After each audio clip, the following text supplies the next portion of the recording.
조건반사 실험. 자, 멍멍이가 있어요. 우리 실험체 멍멍이가 있습니다. 걔한테 밥을 줘요. 멍멍이가 배고파요. 밥을 짭짭 먹습니다. 잘 먹어요. 근데 그때마다 항상 종을 땡땡땡땡땡 울려줬더라는 겁니다. 자, 그러면 이런 것들이 쫙 누적이 됐어요. 그 다음에는 어떤 현상이 일어나느냐? 밥을 안 주는데 종만 땡땡땡땡 쳐도 걔가 침을 흘리더라는 겁니다.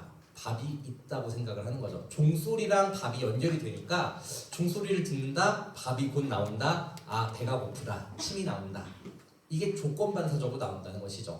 그러니까 특정한 조건을 통제해주게 되면은 거기에 따른 작용을 반사적으로 이끌어낼 수 있다라고 하는 게 조건반사라고 하는 개념이에요. 무조건반사라는 말도 있죠. 이거는 내 힘으로 어찌할 수 없는 어떤 신경체의 반사적 조건들을 얘기합니다. 예를 들어가지고 앉아있는데 망치로 무릎 딱 때리면은 발이 이렇게 들어 올려지잖아요. 이런 게 조건반사죠. 근데 무조건반사죠. 조건반사는 특정한 조건을 줬을 때 발현되는 어떤 상황들을 얘기합니다. 그러니까 무슨 소린고 하니 특정한 장면의 충돌을 보여주게 되면은 사람들은 거기에 맞게 조건반사적으로 심리적 반응을 보일 수밖에 없더라 라는 겁니다. 마치 관객이 파블로프의 개가 된 것 같은 그런 느낌인 거죠. 그런 점에서 아르나임도 그런 생각을 했었고 에이젠슈타인도 비슷한 생각을 했더라는 겁니다. 다만 파블로프 같은 경우는 좀 개별적인 심리 자극의 중요성을 강조했던 반면에 아르나임 같은 경우는 자극을 흡수하고 변형시키는 데 있어서 어떤 전체적인 의미를 조금 더 중요시했다는 차이가 있을 수 있다고 볼 수 있겠습니다.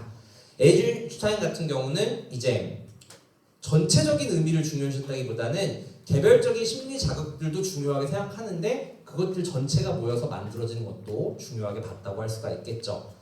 푸도프킨 같은 경우는 전체적인 의미에 좀 더 가까워요. 그러니까 사실은 파블로프의 영향을 받았다기보다는 아르나임 형태 심리학이랑 좀 더 가까운 게 사실은 푸도프킨 쪽이고 에이젠슈타인은 양쪽 모두의 요소를 가지고 있다고 보는 게 맞을 것 같습니다. 자, 영화적 4차원이라고 하는 책을 1929년에 에이젠슈타인이 쓰게 되는데요. 여기에서 어떤 몽타주의 구분이라고 하는 거를 실행을 합니다. 몇 가지를 얘기를 해요. 첫 번째로 얘기를 했던 게 단순한 필름 길이로 아주 원초적인 리듬을 창조하는 길이의 몽타주라고 하는 게 있을 수 있습니다. 예를 들어가지고 여러분들 어떤 장면들을 여러분들이 편집자가 돼서 편집을 하는데 장면의 지속 시간을 다 4초로 통제를 했어요. 다 4초 단위로 잘랐습니다. 그거를 쭉 보게 되면은 여러분들 그래도 어떤 아주 원초적인 리듬이라는 게 생길 수가 있잖아요. 원래 리듬이라고 하는 것은 반복이라고 하는 것에 의해 생겨나니까 4초라는 단위가 반복되게 되니까 자연스럽게 아주 단순한 형태의 리듬이 생겨날 수가 있는 것이겠죠. 그런데 이것보다 조금 더 복합적으로 리듬을 형성할 수도 있습니다. 예를 들어가지고 여러분들 그 음악에 맞춰가지고 영상 편집하는 거 해보신 분들 있을 거예요. 여러분들 보시면은 드럼 베이스 이런 것들에 맞춰가지고 이제 영상 길이 같은 것들 맞추는 경험들을 해보신 적 있지 않으세요?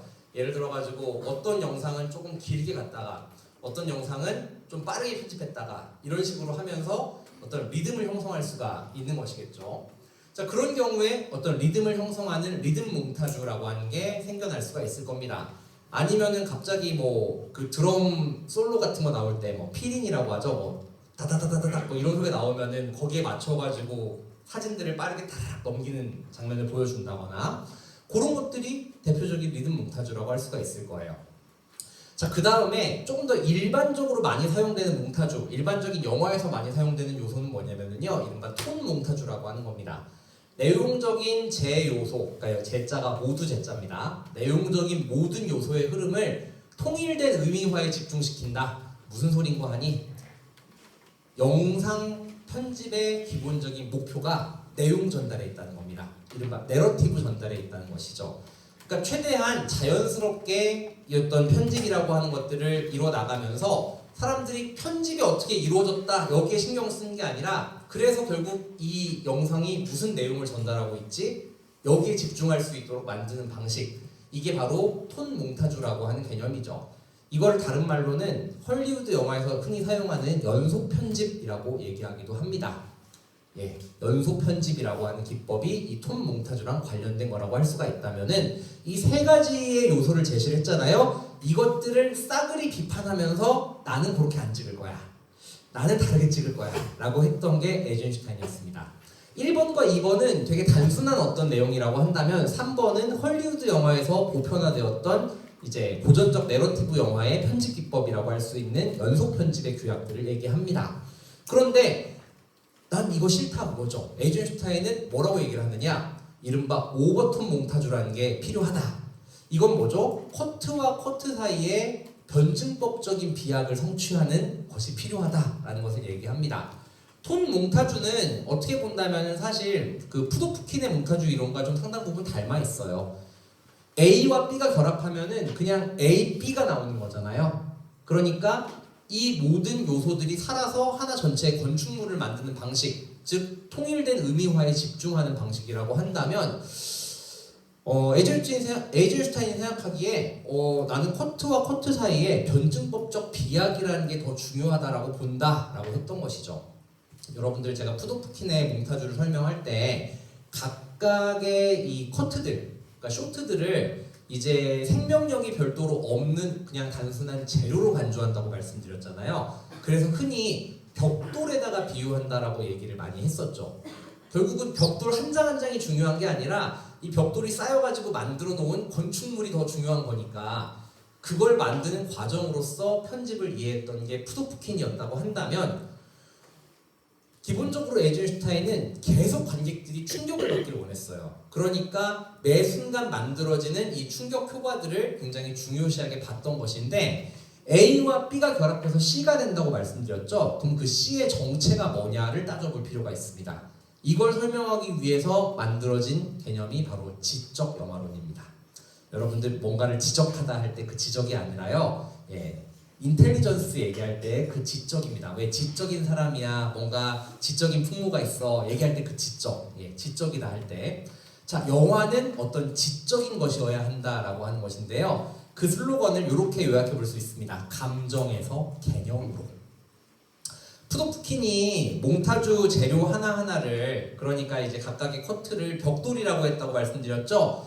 그런데 에이젠슈타인은 각각의 이 원료들이 되는 커트들을 일종의 유기체로 파악했어요. 그것들 각자도 나름의 의미가 있다. 정확하게는 의미라기보다는 특정한 감정을 불러일으킨다라고 얘기를 했던 것이죠. 각각의 커트들은 우리한테 특정한 감정을 불러일으킵니다. 그런데 단순히 이 A도 감정을 불러일으키는 거고, 잠깐만요, 좀 써볼까요? 자, 여러분들, 자, A가 있고 B가 결합해가지고 C가 된다는 게 에이젠슈타인의 편집 공식이라고 말씀드렸죠. 근데 A라는 녀석도 나름대로 살아있는 유기체예요. 단순한 벽돌이 아닙니다. 얘도 어떤 감정이라고 하는 걸 불러일으킬 수 있고요. B라는 애도 어떤 감정이라고 하는 걸 불러일으킬 수가 있습니다. 근데 이 감정과 감정이 만났을 때 C는 얘도 그런 감정이냐? 이게 아니라는 게 핵심입니다. 감정과 감정이 만나서 감정이 되는 게 아니라, 감정과 감정이 만나서 뭐가 된다고 설명하냐면요, 사상, 이념, 더 나아가서는 이제 뭐 개념이라고 얘기할 수도 있겠죠. 이런 것들로 재탄생한다고 보는 게 변증법적 충돌 몽타주의 개념입니다. 왜 변증법이라는 표현을 썼느냐를 이해해 보시면 돼요. 여러분들 그 변증법 하면 여러분들 주로 많이 뭘 떠올리시죠? 옛날에 배웠던 거 정반합 맨날 떠올리시죠? 정반합. 정과 반이 만나가지고 합이 된다 뭐 이런 식으로 변증법을 많이 이해하잖아요. 근데 이 합이라는 말 때문에 여러분들이 오해를 진짜 많이 하는 것 같아요. 왠지 정이라고 하는 어떤 흐름에서 좋은 거를 조금 가져오고, 반이라고 하는 것에서 뭐 거기에 맞서는 어떤 다른 것에서 좋은 걸 좀 가져와서 합쳐서 만든 게 합이다, 이렇게 이해하기 쉽잖아요. 근데 그거 아니에요. 우리가 변증법적 지양이라는 표현을 씁니다. 변증법이라는 게 성립할 수 있으려면은요, 자, 정과 반이 만났을 때 생겨나는 합은 정과 반의 수준보다 질적으로 도약되어야 된다는 전제가 있습니다. 질적으로 다른 거여야 돼요. 그 질적으로 고양된 수준을 얘기할 때 변증법적 지향이라는 표현을 써요. 그러니까 같은 레벨에서 그냥 단순하게 합쳐놓는 게 아니라 정과 반이 만나서 완전히 한 차원 다른 어떤 것이 탄생할 때 우리는 합이라는 표현을 쓰는 것이고요. 그래서 변증법이라는 표현이 가능한 겁니다. 변증법이랑 절충이라는 표현을 여러분들 좀 구별하셔야 돼요. 변증법은 그러니까 질적으로 도약하는 개념이 전제되어 있으니까 자, A와 B가 만나서 C가 돼요. 그럼 C는 얘네보다 질적으로 고양된 어떤 것들이 등장해야 된다라고 하는 의미입니다. 에이젠슈타인은 그래서 그걸 지적 영화론이라고 설명을 한 거예요.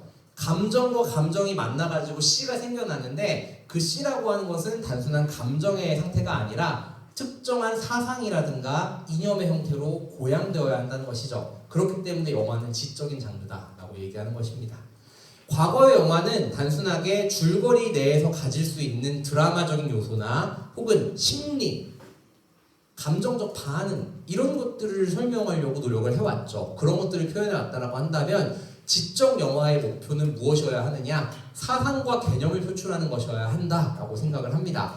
그래서 각각의 어떤 커트들이 정서와 감정을 담고 있는 것이라고 한다면 그것들의 변질법적인 충돌이 일어나게 되고 그 결과 생겨나는 심리적 효과라고 하는 게 개념이나 사상으로 치환될 수 있어야 한다는 것이죠. 자, 예를 한번 들어볼게요. 자, 여러분들 A라는 장면에서 자, 무언가 억울하게 죽음을 당한 어떤 사람의 시체를 보여줍니다.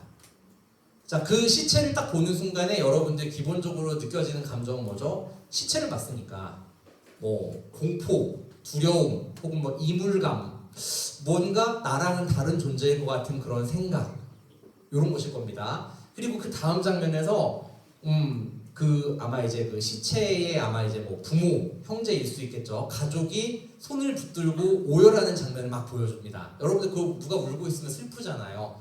이 B라는 곳에서 느껴지는 것은 뭘까요? A가 뭐 공포나 이물감 이런 문제였다고 한다면 B는 강력한 슬픔입니다. 그쵸? 이 두 가지가 결합되게 되었을 때 우리는 어떤 것을 느낄 수 있느냐? 저 사람은 왜 죽었지? 저 사람을 저렇게 만든 건 누구지? 뭐 어떤 정치적 세력에 대한 분노라든가 혹은 마땅히 분노해야 될 대상에 대한 어떤 정의의 감정이라든가 이런 것들이 도출될 수가 있다는 겁니다. 이것들을 적절하게 결합하게 되면은 그렇게 갈 수 있다라고 하는 것이죠. 혹은 어떤 사람의 시체가 있고 자, 이 사람의 시체를 보고 무언가 이 사람의 죽음에 대해 가지고 애도하는 어떤 아주 많은 사람들이 거기 모여 있는 걸 봐요. 그렇게 되면 자연스럽게 이 사람을 이렇게 만든 것은 누구인가? 그 책임을 물어야 한다라고 하는 많은 사람들의 힘이 결합되면서 이게 어떤 민중의 어떤 뭐 분노 혹은 뭐 민중의 어떤 결집 이런 것들을 의미하는 개념으로 격상될 수 있다는 것이죠. 그런 과정들을 정교하게 축조하려고 했던 영화가 한 편 있어요. 에이젠슈타인의 대표작이라고 할 수 있는 전함 포템킨이라는 영화인데 이 영화는 그 실제로 러시아 혁명 10주년을 기념해서 만든 영화입니다. 러시아 혁명이 1917년에 일어났고요. 26년도 영화거든요. 그러니까 10주년 기념 영화라고 봐야겠죠. 근데 어떤 사건을 다루고 있냐면은 한 선상 반란 사건을 다루고 있습니다. 포템킨이라고 하는 전함이 있어요. 근데 그 이제 황제 군대에 소속되어 있는 군함인데 병영 부조리가 너무 심한 거예요. 거기서 그 간부들이 그 배에 있는 뭐 장교 이런 사람들이 선원들을 학대하면서 제대로 먹을 것도 주지 않고 무언가 되게 노예처럼 부리는 모습들을 보여줍니다. 그러다가 참다 못한 선원 하나가 이제 반기를 들게 되는데 이제 저항을 하게 되는데 잔혹하게 그를 살해해버리죠. 그 배에 있는 고위 간부들이. 그걸 보고 그 배에 있는 선원들이 눈이 뒤집혀가지고 선상 반란을 일으킵니다. 그리고 배를 탈취하게 되죠. 근데 그 소식을 이제 오데사 항구에 모여있는 러시아의 오데사 항구에 모여있는 사람들한테 그 소식이 들어간 겁니다. 근데 항구에 있는 사람들이 그 억울하게 죽은 수병의 시체를 보고 처음에 막 눈물을 흘려요. 그러다가 점점 화가 나기 시작하는 거죠. 누가 그를 이렇게 만들었는가라고 하면서 그 모여든 사람들이 이게 선동이 되게 되고 자연스럽게 이 항구 저편에 지금 떠 있는 포템킨 호를 이제 우리가 지지하겠다라고 선언을 하게 됩니다. 그런데 짜르의 군대가 그들을 가만두지 않죠. 오데사 항구에 모여든 시민들을 짜르의 군대가 잔혹하게 학살하는 장면이 나옵니다. 영화사적으로 굉장히 유명한 장면인데요. 오데사 계단에서의 학살신이라고 하는 장면이 있습니다. 그 장면도 우리가 함께 좀 보게 될 텐데, 그리고 나서 이제 포템킨 후에서 이제 그 짜르의 군대를 향해서 함포를 발사한 장면이 있는데, 몽타주 이론 설명할 때 제일 많이 등장하는 구절이 바로 그 부분입니다. 영화를 좀 보면서 지금까지 얘기했던 거를 한번 설명을 해보도록 할게요.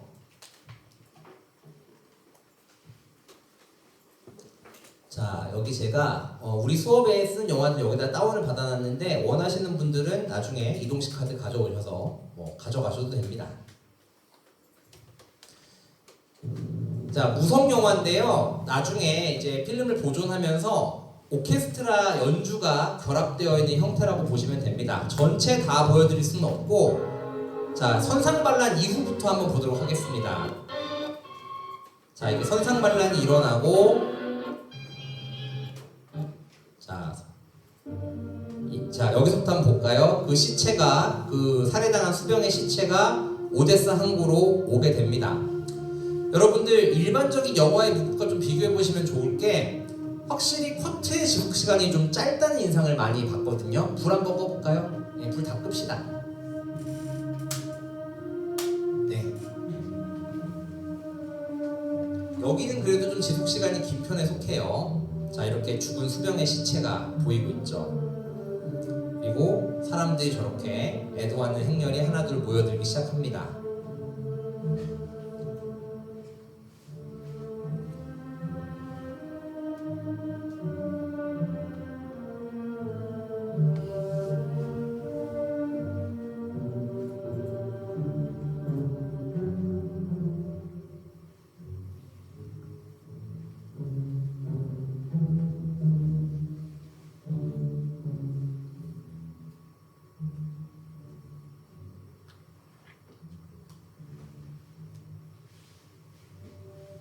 해가 뜨면서 그 소식이 전해지고 사람들이 이제 모여들기 시작하는 걸 보여주죠.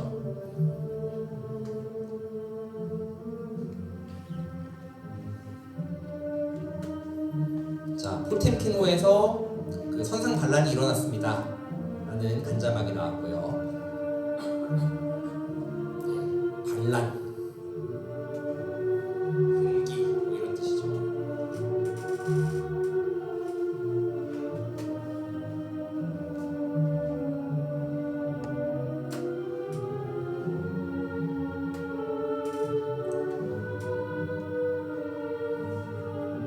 선원이 지금 죽어서 그를 이제 보러 가고 있는 사람들이 생겨납니다. 자, 해안에 지금 그가 누워있다.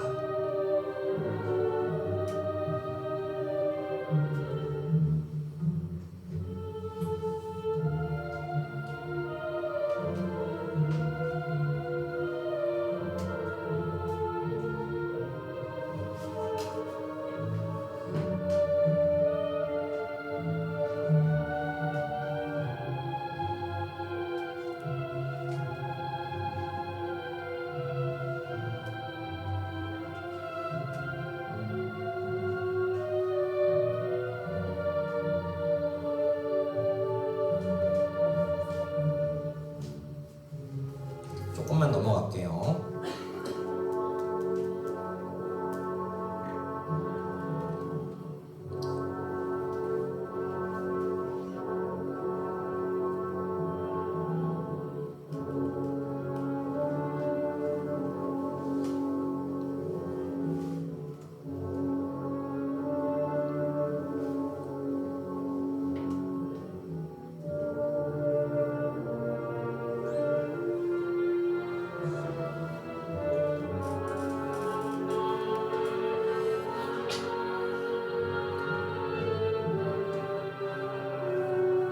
숲 한 그릇 먹으려다가 저 살해당한 선원을 우리는 잊어서는 안 된다 얘기하는 거고요. 지금 선원들이 이렇게 오데사 항구에 모인 사람들한테 자기들을 지지해달라고 메시지를 보냅니다.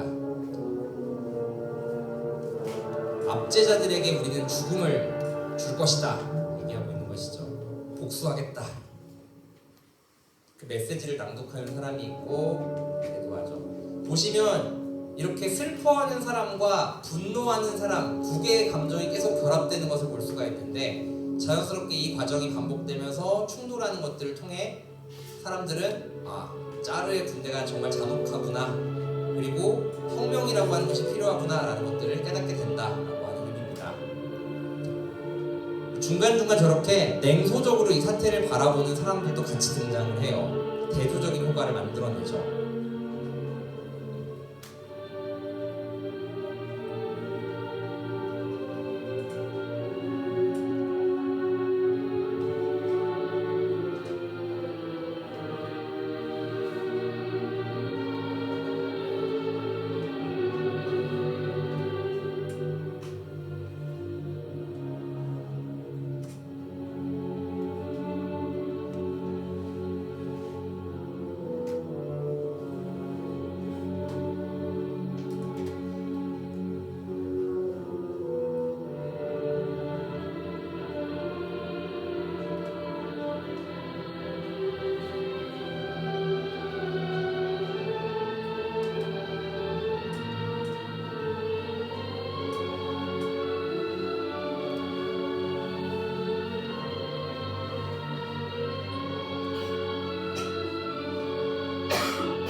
도살자들을 끌어내리자.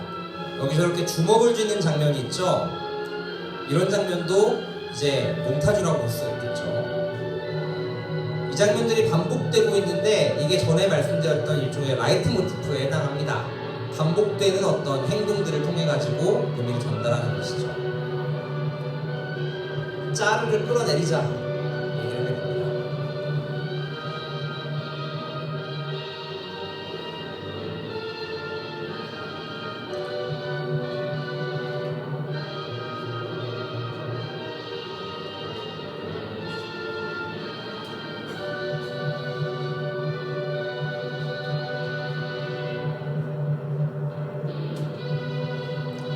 형제단 자매들이여, 무엇도 우리를 나누어 놓을 수 없습니다.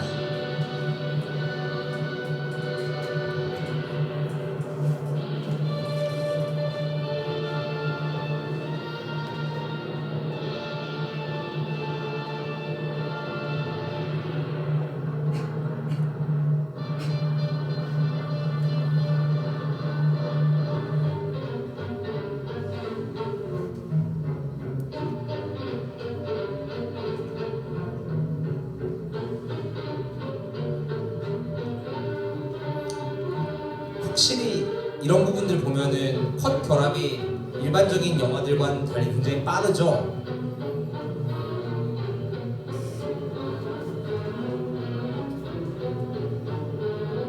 어깨에 어깨를 맞대고, 이 땅은 우리의 것. 이제 사람들이 점차 이렇게 하나로 뭉치는 것을 보여줍니다.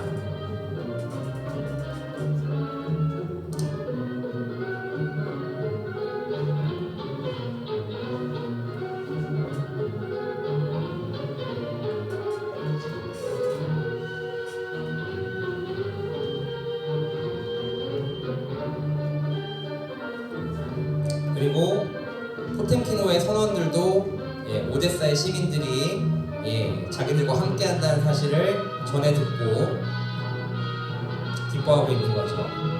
오데사로부터 사신이 왔네요. 사절단이 왔습니다. 사절단. 우리는 우리의 적들에게 치명적인 한 방을 날려야 합니다. 러시아의 노동자들과 함께.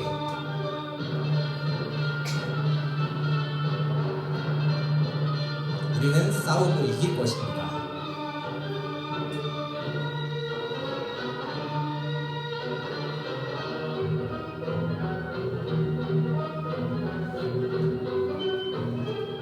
오데사에는 지금 이렇게 공기가 일어나고 공기를 뒤따르는 흐름들이 생겨나고 있습니다. 그러면 수많은 시민들이 함께하고 있다고 알려주고 있죠.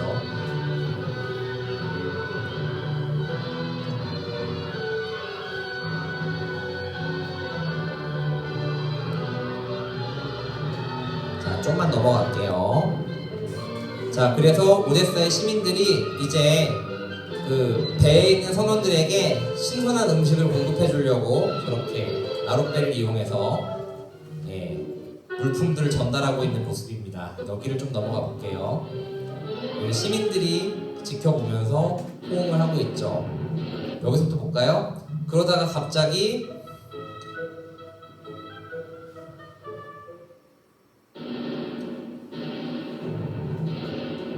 짜르의 군대가 습격을 합니다. 이게 굉장히 영화사적으로 중요한 장면 가운데 하나죠. 계단에서의 학살 장면. 이 부분은 같이 한번 보도록 하겠습니다.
심지어는 기병대가 저렇게 배후를 포위하죠. 꼼짝없이 시민들은 포위당해서 죽을 위기에 처합니다.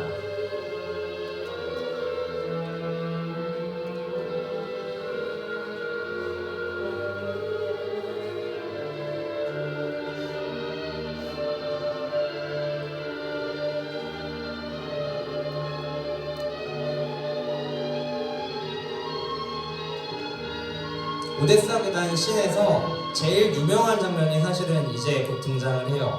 저 유모차 장면인데요.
지금 나온 장면은 이제 몽타주 효과 얘기할 때 제일 많이 나오는 장면이죠.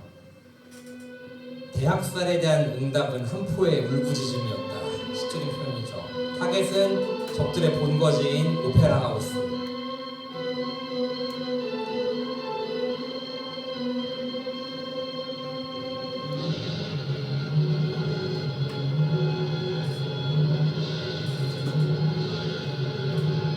네, 여기까지 보도록 하겠습니다. 여러분들 제일 마지막에 사자 석상 3개 이렇게 연이어가지고 몽타주한 거 보셨어요? 그렇죠. 거기 보면은 처음에는 이렇게 누워있는 사자가 일어나는 장면으로 되어 있죠. 아마 이게 오페라 하우스에 실제로 조각되어 있던 석상들일 텐데 이것들 3컷을 이렇게 몽타주를 하게 되니까 이 영화 전반적인 전개와 맞물려서 봤을 때 어떤 느낌이 들죠? 무언가 억눌려 있던 어떤 존재들이 깨어난다. 이제 적들에게 이제 반격을 가할 차례다라고 하는 게 느껴집니다. 그리고 함께 결부되어 있는 장면이 결국은 이 포템킨호에서 적들을 향해서 이제 포탄을 발사한 장면이니까 그 의미가 견인된다고 할 수가 있겠죠. 이게 사실은 몽타주 이론 설명할 때 고전적으로 굉장히 많이 나왔던 장면이기도 합니다. 그래서 여러분들 실제로 영화를 같이 한번 봤는데요. 여러분들 그거를 생각해 보시면 좋을 것 같아요. 지금 보신 영화가 지금으로부터 몇 년 전에 만들어졌는가?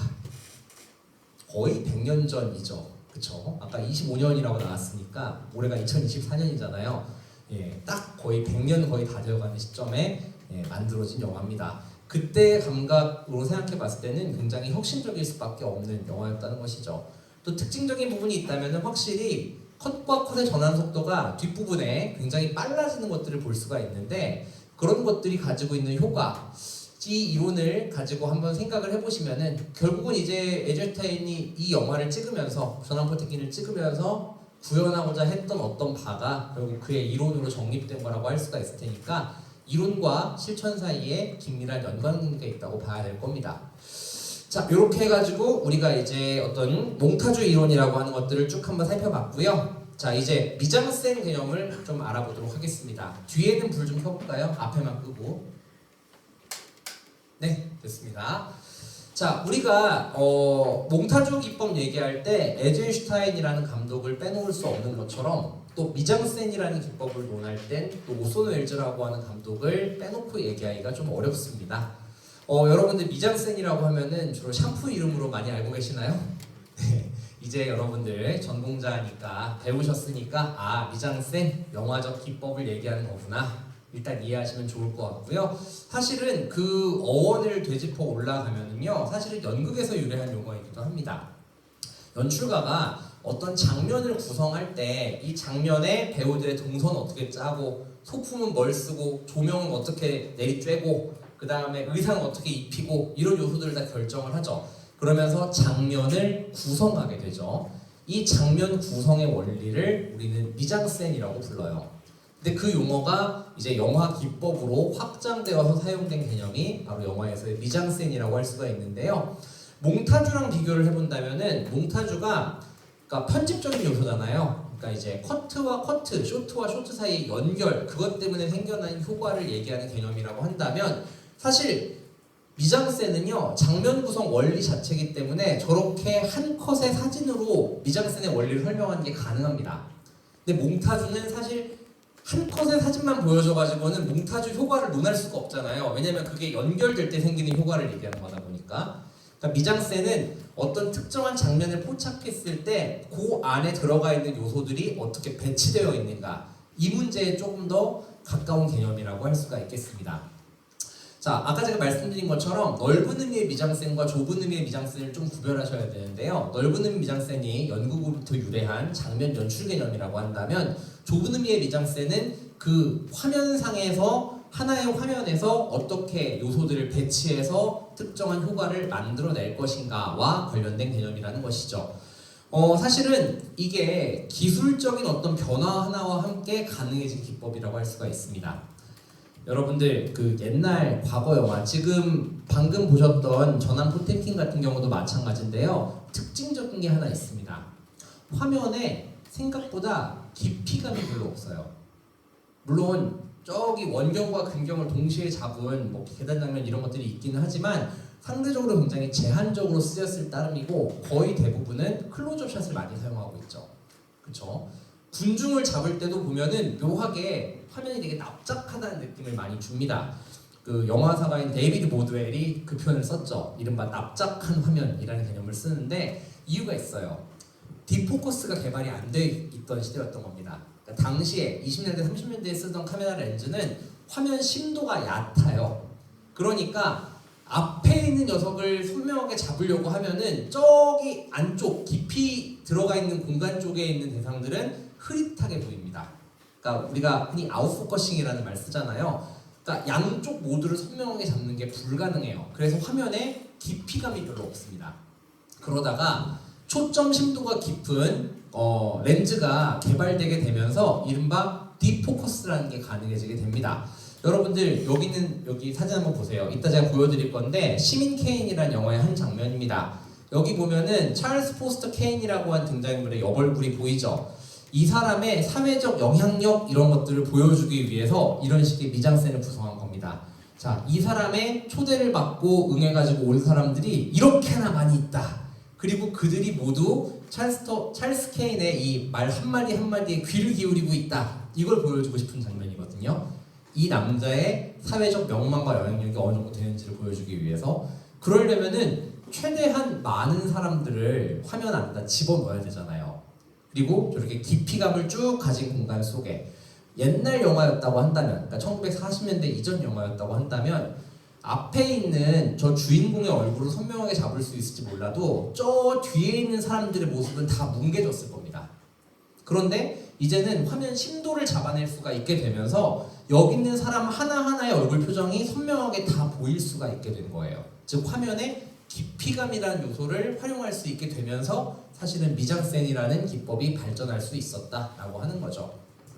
이런 것들을 통해서 어떤 구도상의 배치라든가 특히 소품의 활용 이런 것들이 극대화되는데요. 자연스럽게 우리는 뭐 대사를 통해서 전달되거나 혹은 등장인물의 연기를 통해서 전달되는 게 아니라 화면 안에 있는 모든 요소들이 어떠한 메시지를 발신하는 것들을 읽어낼 수가 있게 된 거죠.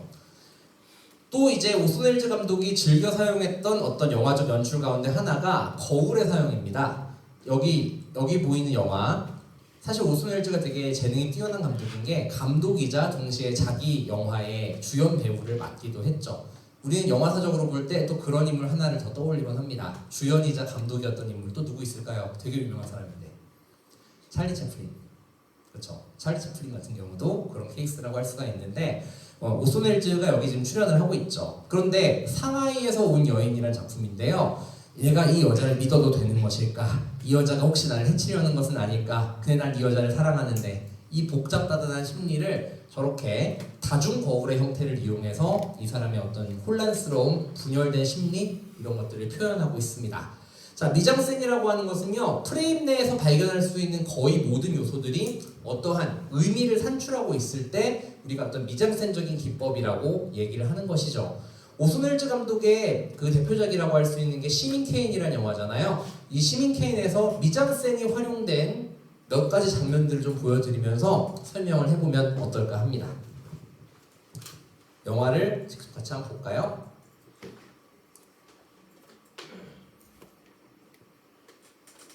여기 있네요.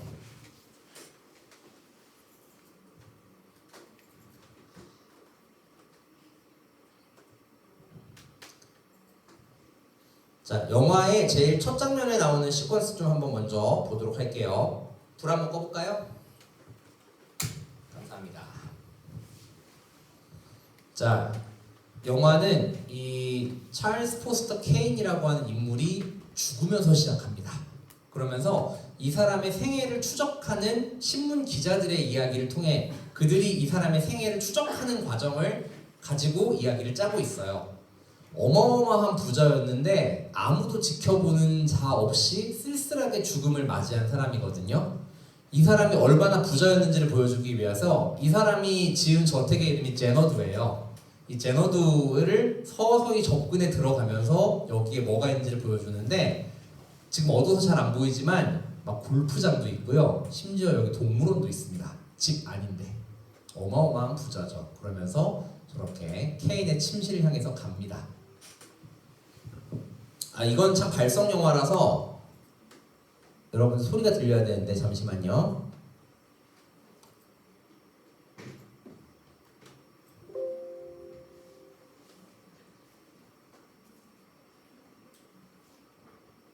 소리가 안 들리지?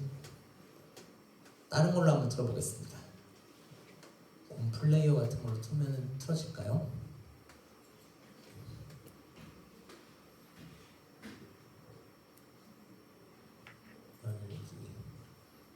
이거 말고 플레이어가 아까 있었던 것 같은데,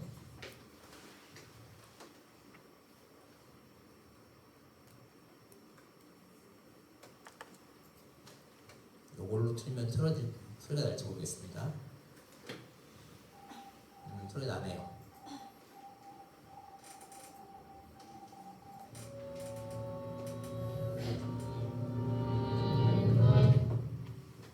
자, 음성도 이렇게 뭔가 맞춰놨죠. 이때는 발성 영화의 시대이기 때문에 소리가 들립니다.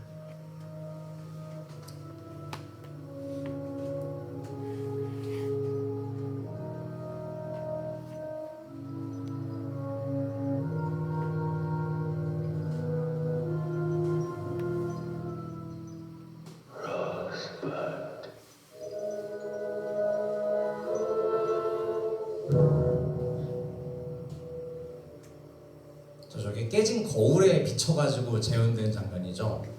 자, 저런 것들이 아주 재밌는 미장센을 구성한다고 볼 수가 있을 겁니다. 자, 이렇게 이 사람은 수수께끼처럼 로즈버드라는 말을 남기고 죽어요. 그래서 왜 기자들이 이 사람의 죽음에 관심을 갖냐면은 이 사람이 재벌이거든요. 근데 뭘 해서 재벌이 되었느냐? 언론 재벌입니다. 미국의 대표적인 언론 재벌이라고 소개가 돼요. 그러니까 또 자기들한테는 되게 신화적인 존재일 거잖아요. 근데 이 사람이 되게 쓸쓸하게 비참하게 생을 마감하면서 회한에 잠긴 말로 남긴 마지막 유언 같은 말이 로즈버드니까 도대체 로즈버드가 뭐지? 이게 궁금해가지고 추적을 하면서 관련된 많은 사람들을 인터뷰도 하고 이 사람의 생애를 추적하는데, 그 과정을 따라가는 게 이 영화의 스토리텔링이에요.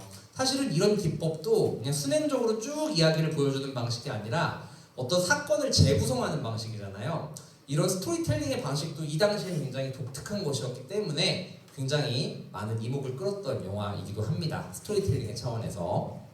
자, 그럼 이 사람은 왜 이렇게 죽게 되었나? 막 뉴스도 나와요. 이 사람 어마어마한 사람이다. 막 이런 집에다 이런 것도 지어놓고. 그래서 자기만의 왕국을 건설했다. 쭉 얘기가 나오고요. 그래서 이제 이 사람의 어린 시절에 대한 얘기가 나오는 부분을 한번 보도록 하겠습니다. 쭉 넘어가서 네, 여기 이 사람은 어떻게 해서 부자가 되었는가? 사실 이 사람 되게 가난한 집에서 살았어요. 콜로라도에 있는 한 여관을 운영하는 부모님 밑에서 자랐습니다. 자, 그런데 대박이 터지죠. 손님이 여관비 대신 놓고 간 이게 문서가 있어요. 이게 옛날에 금광개발 같은 걸 많이 했는데 약간 오늘날의 복권처럼 특정한 땅을 사는 게 아니라 특정한 땅 밑에 있는 여기 금광이 만약에 터지면 내가 권한을 갖는다는 식으로 땅에 어떤 그 금광 개발 권리들을 사고 팔았거든요. 그러니까 누군가가 땅을 파보진 않아가지고 금광이 있는지 없는지 모르겠는데 뭘 하나 산 거예요. 복권처럼. 그거를 대신 주고 갔는데 실제로 금광이 터진 겁니다. 그래서 갑자기 부자가 돼요. 자, 그 얘기를 한번 해보도록 하죠. 볼게요.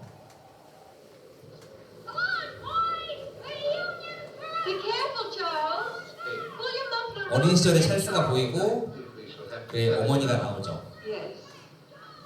I'll sign those papers now, Mr. Thatcher.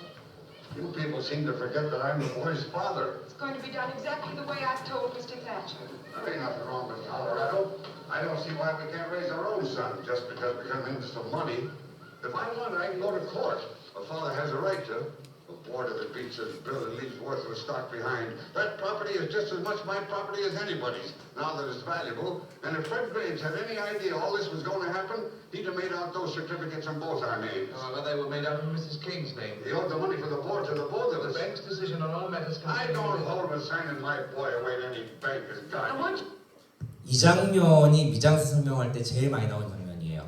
여러분 보세요. 지금 은행에서 나온 대리인이 있어요. 이 어머니는 은행에다가 이 모든 재산을 처분하는 대신 조건이 하나 있다고 얘기를 합니다. 우리들은 연금을 받을 테니까 이 아이를 큰 도시에 데려가서 은행이 전담해서 교육시켜 달라. 어머니는 사실 각오를 하는 거예요. 얘를 여기서 키우면 안 된다. 아버지는 너무 폭력적이고 여기 너무 깡촌이라 애가 교육을 못 받으니까 애를 먼 곳에 가가지고 키워야겠다. 근데 그 말은 반대로 얘기하면은 이제 어머니와 다시 만날 가능성이 거의 없어진다는 걸 의미하기도 합니다. 자식의 앞날을 위해서 아들과의 이별을 택한 어머니였습니다. 근데 되게 재밌는 게 뭐냐면은요, 저 아이의 처분을 둘러싸고 어른 3명이 지금 얘기를 하고 있는 거죠. 근데 재밌는 거는 저기 창밖에 K는 이 모든 사실을 하나도 모른 채 너무 천진난만하게 뛰돌고 있는 겁니다. 어른들은 자기 운명을 결정지으면서 막 서로 돈 가지고 얘기를 막 하고 있는데 아무것도 모르는 K는 천진난만하게 화면 한가운데에서 저렇게 놀고 있어요. 요런 게 어떤 의미를 발생시킨다고 하는 것이죠. 이 어른들의 대화와 되게 아이러니한 관계를 이루는 저 케인의 천진난만함. 그러면서 사실 케인 저기 없어도 화면 구성하는데 크게 문제가 없거든요. 의도적으로 배치한 겁니다. 딱 가운데다 배치해 놓죠, 그것도. 요런 게 일종의 미장센적 효과라고 하는 것인데, 과거에 초점심도가 충분히 확보되지 않은 시대였다고 한다면은 저런 장면 만들어내는 게 애초에 불가능할 수밖에 없습니다. 애가 저기서 뭘 하는지 안 보여요. 카메라가 재현을 할 수가 없습니다. 근데 이게 가능해지면서 이른바 화면의 깊이감을 이용한 미장센이라고 하는 것들이 시도될 수 있었더라. 우리 일단 이 장면은 끝까지 한번 보도록 하죠. Stop all this The nonsense. bank's decision on all matters concerning his education, his places of residence, and similar subjects is to be The final. idea of a bank being the I guardian. want you to stop all this nonsense. We will assume full management of the Colorado loan, which I repeat, Mrs. Kane, you are the sole owner. Where do I sign, Mr. Thatcher? Right here, Mrs. Kane. Harry, I'm asking you for the last time. Anybody think I hadn't been a good The sum of husband, father? $50,000 a year is to be paid to you and Mr. Kane as long as you both live, and thereafter to the survivor. Well, let's hope it's all for the best. It is. 돈 준다니까 아버지가 바로 꼬리를 내리죠. Why I can't pay more than I do. Go on, Mr. Thatcher. Everything else, the principal as well as all monies earned, is to be administered by the bank in trust for your son Charles Foster Kane. 재밌는 건 이 영화가 At which time 컷을 거의 안 끊고 이 장면을 쭉 물리적으로 연결하고 있다는 거거든요. 이건 나중에 설명할 리얼리즘 영화론과도 좀 관련되는 부분입니다. 그때 다시 한번 설명을 해드릴게요. Don't you think I'd better meet the boy? 자, 보시면은 여기서 공간을 분할해가지고 커트를 하는 게 아니라 카메라가 그냥 패닝을 해요. 따라갑니다. 그렇죠. I've arranged for a tutor to meet us 네, in 끊지 Chicago. 않고 쭉 따라가죠. 이런 식으로. Charles, look, better come inside, son. Well, that's quite a snowman. Did you make it all by yourself, my lad? Maybe I'll make some teeth and whiskers. This is Mr. Thatcher, Charles. Hello. How do you do, Charles? He comes from the east. Wow. Hello, Charlie. Charles? Yes, Mommy? Mr. Thatcher's going to take you on a trip with him tonight. You'll be leaving on number 10. That's the train with all the lights on it. You going, Mom? Well, no, your mother won't be going right away, Charles, would you? Where am I going? You're going to see Chicago and New York and Washington, maybe. Ain't he, Mr. Thatcher? He certainly is. I wish I were a little boy going on a trip like that for the first time. Why aren't you coming with us, Mom? We have to stay here, Charles. You're going to live with Mr. Thatcher from now on, Charlie. You're going to be rich. Your mom figures. Well, that is, me and her decided this ain't the place for you to grow up in. You'll probably be the richest man in America someday, and you You ought won't to be get lonely, it in. Charles. Only, of course not. Why, we're going to have some fine times together. Really, we are, Charles. Now, shall we shake hands? Oh, come. I'm not as frightening as all that, am I? Now, what do you say? Let's shake. Why, Charles. Charles, hurt me. Charlie, let's lay with him. You will. I'm sorry, Mr. Thatcher. What that kid needs is a good thrashing. That's what you think, is it, Jim? Yes. That's why he's going to be brought up where you can't get at him. 이렇게 해서 어머니와 이별하게 된 And 케인이 있고요. 이후에 성년이 된 케인의 모습이 저렇게 보여지고 그가 승승장구해서 저렇게 부와 권력을 차지하게 되는 것들을 쭉 보여주는 장면들이 있습니다. 그래서 심지어는 대통령의 그 친인척이 대통령의 이제 가문과 결혼을 하는 그런 장면도 나오는데 결국은 첫 번째 결혼이 실패를 하고요. 이 사람이 두 번째로 결혼한 사람이 삼류 오페라 가수입니다. 그래서 심지어는 이 오페라 가수를 위해서 따로 극장도 지어주거든요. 근데 결국은 이 배려 아닌 배려가 점점 더 이 사람을 옥죄어 갑니다. 나는 자기도 재능이 없다는 사실을 알고 있어요. 그런데 케인이 내가 널 위해서 극장까지 줘줬는데 너는 노래를 해야 돼. 그러니까 점점 자기를 일종의 인형처럼 대우하는 게 느껴지는 거죠. 결국은 그걸 견디다 못한 두 번째 부인도 이제 떠나겠다고 선언하게 된 장면이 나오는데 거기서 케인이 정신적으로 많이 무너지게 돼요. 그 장면을 한번 같이 보도록 하겠습니다. 두 번째 부인과의 만남이 있고 인터뷰를 통해서 이게 저렇게 재현이 되는 거죠. 오페라 가수 등장을 하고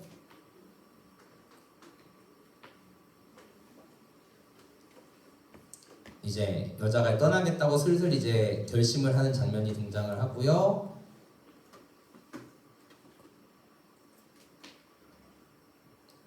자, 이 장면부터 한번 같이 보도록 하죠. Should know that our guests, that everyone here will know about this. Pack your bag, you said, for the car. Left you? 요 미장센이 되게 재밌습니다. 보시면은 거의 사람 크기 같은 인형이 앞에 누워 있고, 떠나겠다고 선언하는 이 여자가 케인 앞에 서 있죠. 마치 그런 게 연상되지 않으세요? 여자의 그 인형의 몸에서 뭔가 영혼이 빠져나와가지고 서 있는 것 같은 느낌 들지 않으세요?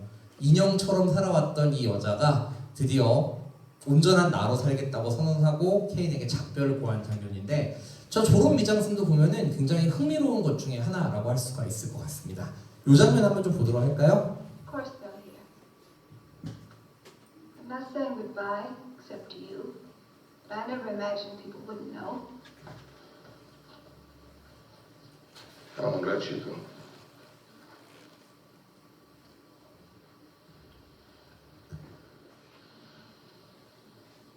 Goodbye, Charlie. Susan.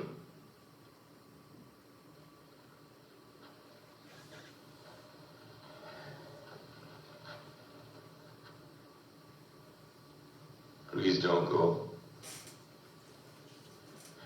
No. Please, Susan. From now on, everything will be exactly the way you want it to be. Not the way I think you want it, but your way.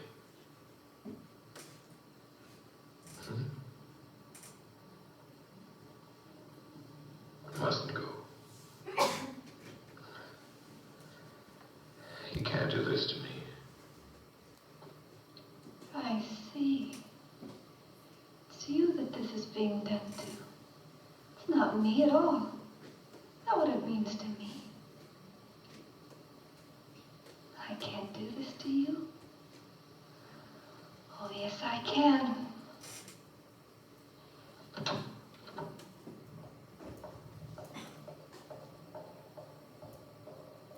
그리고 저렇게 수잔 떠나버리죠. 자, 그리고 해상 장면이 이어집니다. 그리고 이 뒤에 있는 장면이 그 다음에 연결되는데 그걸 같이 한번 보도록 할게요. 예, 여기가 이제 아까 끊어진 그 장면이죠.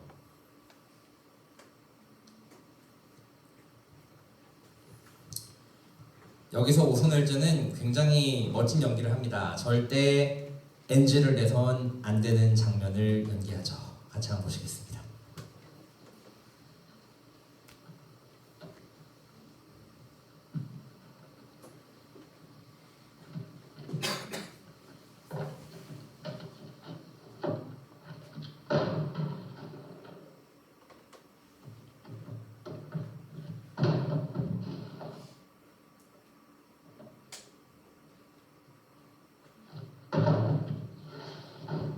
이제 여러분은 파괴왕 케인을 보시게 될 겁니다.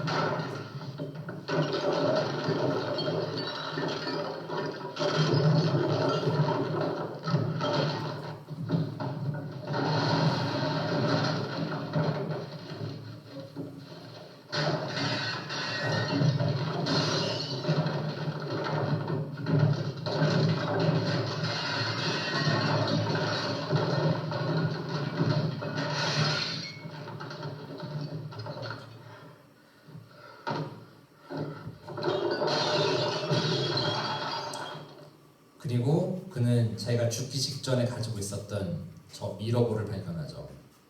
그리고 죽기 직전에 내뱉었던 그 말을 다시 한 번 더 합니다.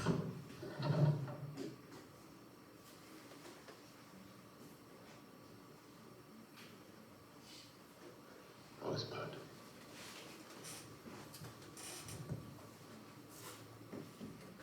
그리고 이때부터 케인의 일종의 은둔 생활이 시작돼요. 더 이상 누구와도 소통하지 않고 혼자 외롭게 죽는 길을 택한 것이죠. 그의 이 무너지고 분열된 상태를 평행거울이라는 이미지를 통해서 재현하고 있는 장면이 곧바로 이어집니다. 그것도 굉장히 인상적인 미장센이죠. 같이 한번 보실까요?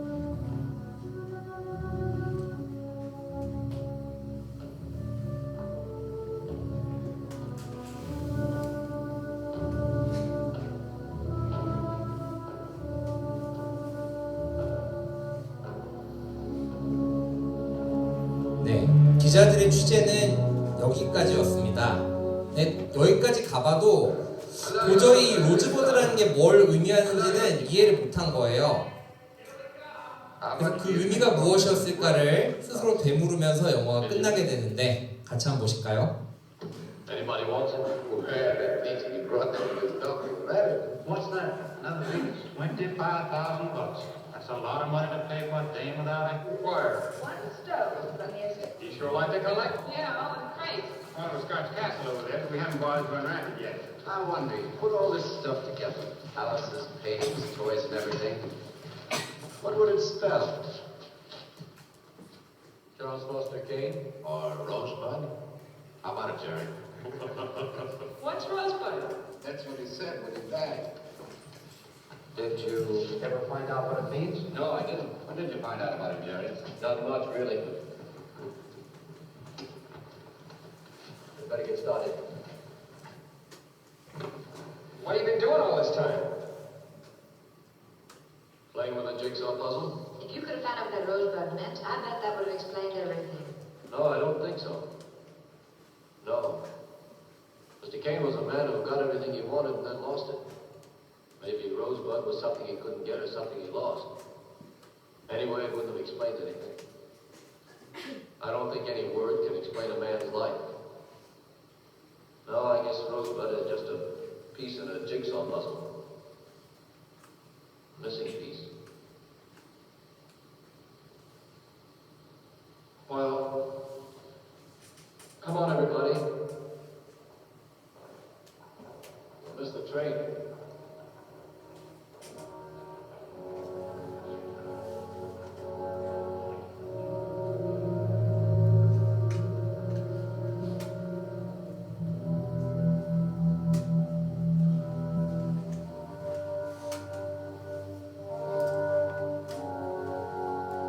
자, 이렇게 케인이 소장해 놓고 있었던 수많은 보물들을 쭉 비춰주면서 영화가 마무리되기 시작하는데요. 이 소장품의 제일 끝에는 무엇이 있을까요?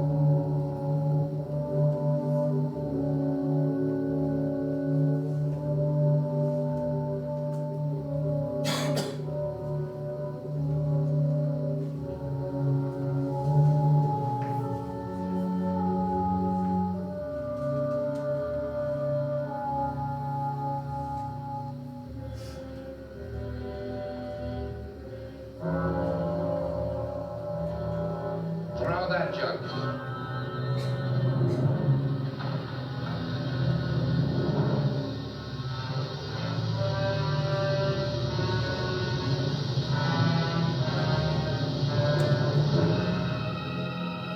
저 썰매 뭐였는지 기억나세요? 어렸을 때 그 타고 놀던 거 있잖아요.